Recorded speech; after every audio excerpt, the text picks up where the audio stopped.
Sesuai dengan kontrak perkuliahan yang telah kita sepakati, maka pada saat ini kita bersama-sama belajar tentang pokok bahasan terapi keluarga. Kita mulai dengan pengertian.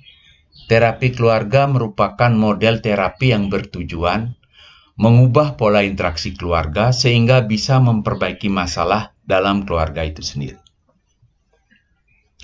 Masalah individual membawa konsekuensi dan konteks sosial.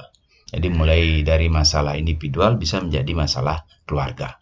Tokoh awalnya adalah Gregory Bateson. Penelitiannya menghasilkan dua konsep terapi dan patologi keluarga. Satu, ikatan ganda, the double bind. Salah satu anggota keluarga yang membaik, anggota keluarga yang lain menghalang-halangi. Dua, kestabilan keluarga atau family homeostasis. Keluarga menjaga kestabilannya ketika terancam. Sistem keluarga mesti dipengaruhi untuk meningkatkan fungsi keluarga. Nah, teori keluarga berpandangan bahwa keluarga adalah fokus unit utama. Keluarga inti secara tradisional dipandang sebagai sekelompok orang yang dihubungkan oleh ikatan darah dan ikatan hukum. Jadi yang disebut dengan keluarga itu pertama adalah pasangan, kemudian anak, atau anggota keluarga yang lainnya. Biasanya keluarga inti itu adalah suami istri dan anak. Terapi keluarga mengajarkan penyelesaian tanpa paksaan. Jadi sukarela ya, harus adanya kesadaran dari setiap anggota keluarga untuk berubah ke arah harmonisasi keluarga. Mengajarkan orang tua untuk menerapkan disiplin, aturan secara konsisten. Nah, ini konsisten ya. Jadi kalau memang bilang A ya A, kalau B ya B. Apapun yang terjadi, itu yang dilakukan, konsisten. Dan menyesuaikan aturan sesuai dengan kebutuhan. Nah, di samping konsisten tadi ada fleksibilitas. Jadi sesuaikan aturan itu dengan kebutuhan. Jadi di satu sisi menjaga konsistensi, di sisi lain ada fleksibilitas. Nah, ini dua hal yang sulit dilakukan kalau kita tidak punya pengalaman dan terlatih untuk bisa melakukannya. Kebutuhan terapi keluarga dimungkinkan karena adanya krisis keluarga yang memengaruhi seluruh anggota keluarga. Jadi satu yang bermasalah, yang lainnya bermasalah, sehingga sistem keluarga itu menjadi terganggu. Jadi kehidupan sebuah keluarga itu terganggu. Yang kedua, adanya ketidakharmonisan seksual atau perkawinan. Yang ketiga, konflik keluarga dalam hal norma atau keturunan. Nah, indikasinya, satu, segan terhadap psikoterapi. Jadi kalau klien yang datang, keluarga yang datang itu memiliki keseganan terhadap psikoterapi. Tidak percaya dan melawan figur orang tua. Nah, kalau ada anak, anggota keluarga yang lain, tidak percaya lagi sama orang tuanya dan melawan figur orang tua. Jadi ini perlu diberikan terapi keluarga. Jadi memungkinkan keluarga secara sadar untuk berubah karena ada kebutuhan. Biasanya perubahan itu akan terjadi jika ada kebutuhan. Sebaliknya, jika tidak ada kebutuhan, maka perubahan itu sulit akan terjadi. Yang kedua, mempunyai pertentangan dan sukar menyesuaikan diri dalam keluarga. Antara anggota keluarga yang satu dengan yang lainnya berbeda prinsip, berbeda pendapat yang sangat tajam, bahkan perbedaan itu mengganggu kehidupan keluarga. Jadi perbedaan boleh ada sepanjang akhirnya saling menyesuaikan. Nah, ini tidak saling menyesuaikan, di situ letak permasalahannya ya. Yang ketiga, komunikasi dalam keluarga terhambat. Jadi ada sumbatan, ada kebuntuan di dalam komunikasi antar anggota keluarga, anak dengan orang tua dengan anak, atau dengan anggota keluarga lainnya, atau dengan pasangan. Nah, ini juga sering menjadi masalah di dalam keluarga. Unsur terapi keluarga. Kausalitas sirkuler. Peristiwanya berhubungan dan saling bergantung. Nah, jadi kasus di dalam keluarga itu sirkuler. berhubungan, ya berputar sistematik, saling bergantung antara individu yang satu dengan individu yang lain di dalam keluarga itu. Nah, ekologinya sebagai pola integrasi. Ya, di tempatnya itu harus ada integrasi antara anggota keluarga yang satu dengan yang lainnya, sehingga keluarga bisa dilihat secara utuh sebagai suatu keluarga dengan menjalankan tugas-tugas keluarga yang dilakukan oleh setiap anggota keluarga. Subjektivitas, tiap anggota keluarga mempunyai persepsi sendiri dari masalah keluarga.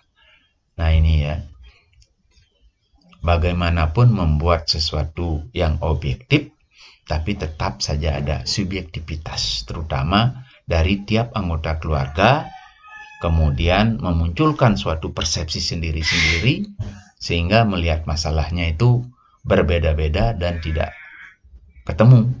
Tidak ada adaptasi, tidak ada saling penyesuaian antara yang satu dengan yang lainnya.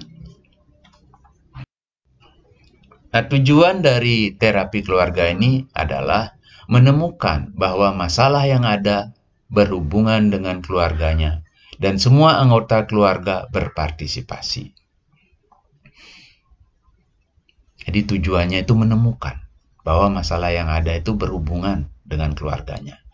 1-2 orang individu yang bermasalah di dalam keluarganya itu adalah mengganggu sistem keluarga, menyebabkan terjadinya hambatan di dalam pelaksanaan tugas-tugas keluarga, sehingga tugas keluarga tidak berjalan sebagai mestinya ya. Dan semua anggota keluarga berpartisipasi. Nah, ini yang penting. Karena ini terapi keluarga, maka semua anggota keluarga yang ada di dalamnya harus berpartisipasi.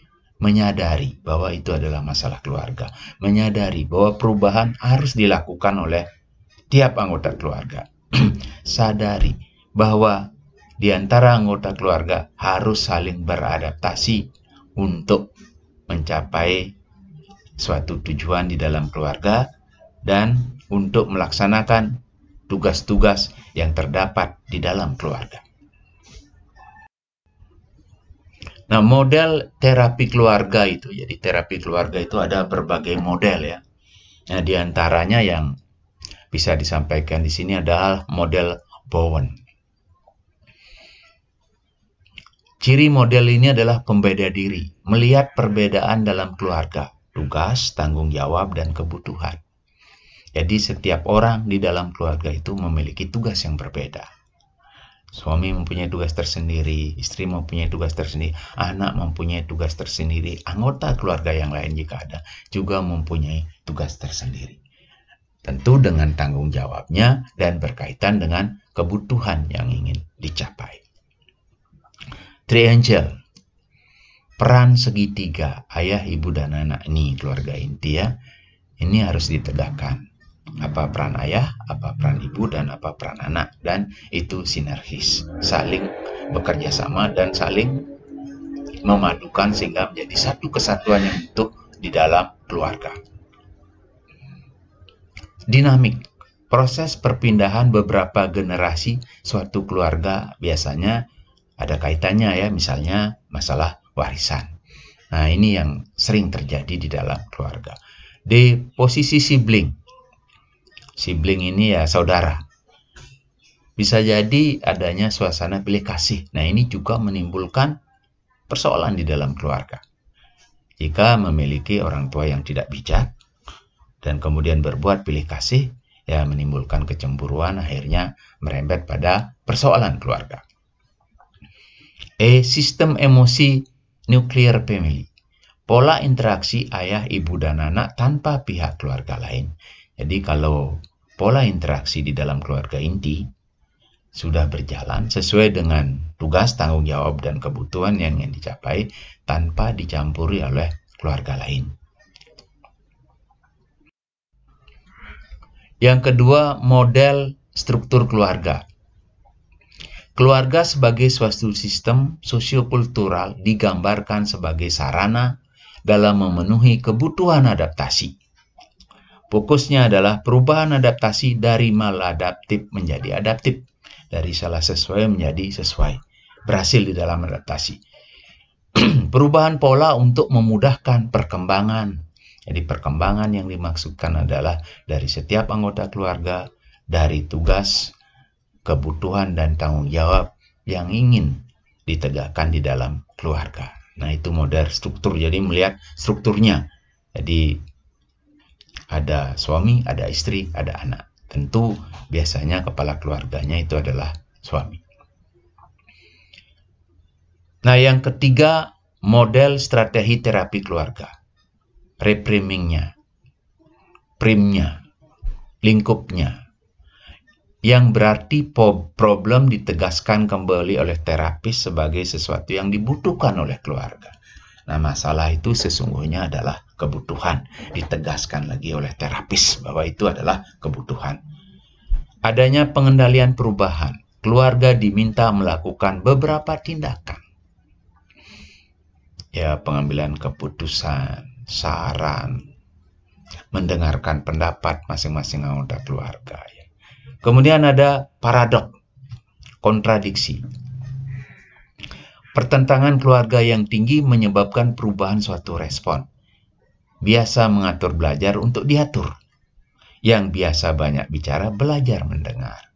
Nah, ini ada perubahan-perubahan yang harus dilakukan dari yang terbiasa sudah dilakukan menjadi perubahan cara berpikir dan perilaku baru, ya.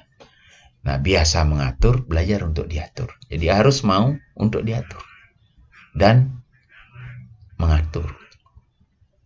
Yang biasa banyak bicara, belajar mendengar. Nah, biasanya orang yang banyak bicaranya susah untuk mendengar. Ini yang perlu diperbaiki dalam terapi keluarga.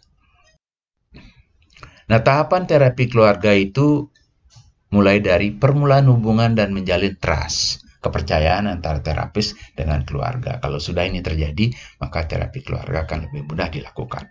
2, pengkajian dan perencanaan. Ya, mengumpulkan data, kemudian apa yang akan dilakukan. 3, melakukannya, implementasi, tahap kerja. 4, evaluasi dan terminasi. Peran terapis dalam terapi keluarga adalah 1, buat keadaan agar anggota keluarga dapat melihat bahaya terhadap diri anggota keluarga bermasalah dan aktivitasnya. 2, memfasilitasi keterbukaan dan keberanian untuk bertindak. 3, membantu anggota agar mampu memandang orang lain dengan positif. 4, bantu dalam memberi dan menerima informasi yang memudahkan bagi anggota keluarga untuk melakukannya. Dan yang 7 ini adalah pendidikan ulang anggota keluarga untuk bertanggung jawab. Ini yang penting, ya. Jadi kalau ada tanggung jawab dari setiap anggota keluarga, maka masalah di dalam keluarga segera bisa diselesaikan. Nah, demikianlah pembahasan untuk terapi keluarga. Silakan didiskusikan, silakan berpendapat atau bertanya. Nanti kita bahas bersama-sama. Semoga materi ini bermanfaat. Terima kasih, thank you.